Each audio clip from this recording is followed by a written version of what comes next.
Hi everyone, and welcome to Ms. Drum's Speech and Language Room. Today we're going to talk about a feature that you can use in association with Google's voice typing. It's called Read and Write. It's actually a Google extension, so the very first thing that you're going to need to do is install this extension if it's not already on your computer.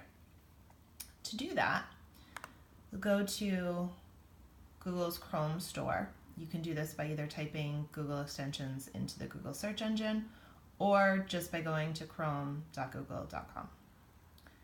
Over here in the sidebar, you're going to search for Read and Write, and then a few different options will pop up. The one you're looking for is Read and Write for Google Chrome. I already have it installed, but if you don't, it'll say Add to Google Chrome. Click on that button, and it will pop up after it downloads in this top bar up here. It's the little puzzle piece that says RW. Once your extension is installed, you can go back into Google Docs and pull up any piece of writing that you have. By clicking the puzzle piece, you can have it read it to you. So make sure your cursor is placed at the beginning of your document or wherever you want it to start reading. And then you'll just hit the play button. It highlights each sentence as it goes through and reads it. So let's give it a try. Once upon a time in a faraway land lived a giant and his wife. They had a beautiful castle in the clouds and loved their home very much. Years before, the giant had been visited by a fairy who told him that one day a young boy would come and break into their home.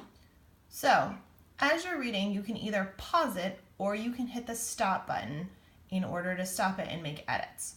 So one of the things that I really like about this is when most people type and then try to read it back to edit it, they read what they think that they typed. But this reads exactly what you wrote. So in listening to it, I already know that I have some mistakes. Once upon a time does not make sense. So I need to go back and change that. Once upon a time. The other thing that I really like about this is because it highlights each sentence and then highlights each word as it reads through, you can see when you have a really long sentence, which lets students get the idea of the fact that perhaps their sentence might be a run-on and it needs to be broken up into more than one sentence. Stopping will take away the highlighting completely, and it will start up from wherever you put your cursor. When you pause it, sometimes it has a trickier time once you've gone back and edited, so I always recommend pausing it, figuring out where your mistake is, and then stopping and restarting before you begin, in order to begin again.